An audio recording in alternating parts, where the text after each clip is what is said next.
May impormasyon na raw ang NBI sa posibleng kinaroroonan ni Senator Bato de la Rosa. 5 araw nang hindi nagpapakita sa publiko ang senador matapos magkagulo sa Senado noong isang linggo. At live po mula sa Mandaluyong, nauna sa balita si Gio Robles. Gio, nasaan raw si Senator Bato?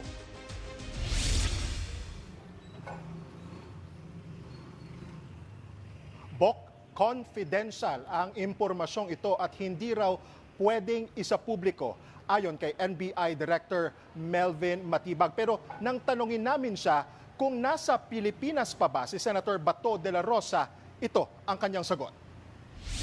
There's somebody who is a person that should be asked. Unang dapat tanungin si Senator Robin Padilla dahil siya yung huling kasama.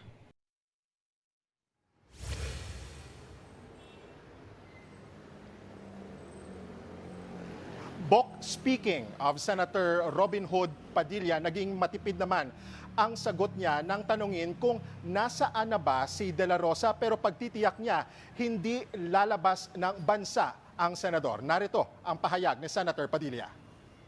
Gagawin ni Bato. Bakit, sir? Mahal niya ang Pilipinas. Bakit nagtatago siya? Sa kidnapper. Okay, Gio, kung totoong alam ng NBI kung nasaan si Bato, aaresin ba nila ang senador?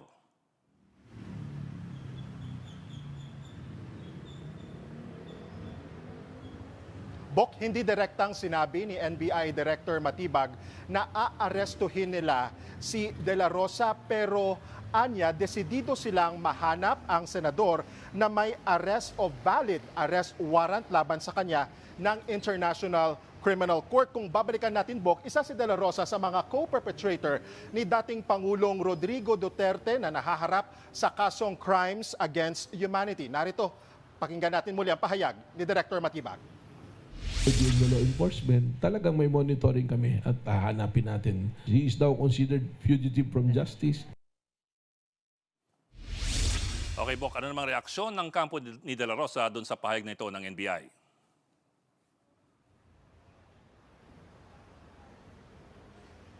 Bok, actually wala pang bagong pahayag ang kampo ni Senator Bato de la Rosa.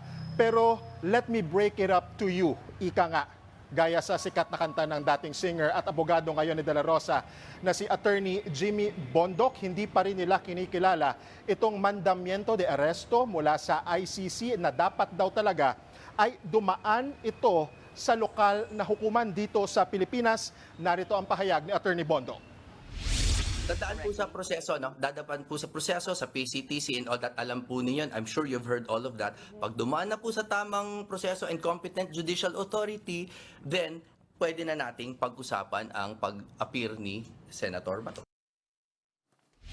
Okay, Gio, anong update sa bata ng NBI na inarestong suspect sa barilan ng Senado?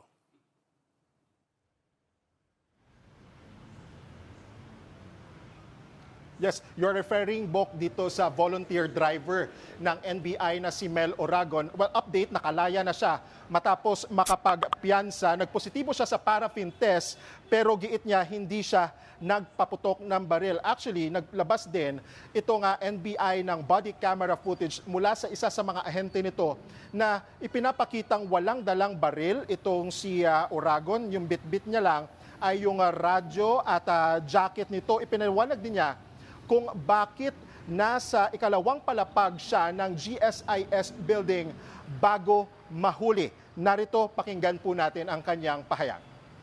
Bigla akong tinawag at sinabihan na ako na may naiwang bag, isa sa kasama natin at kailangan na makuha dahil may mga gamot na laman. So, bumalik ako mag-isa, dala yung aking personal na motorsiklo doon sa GSIS.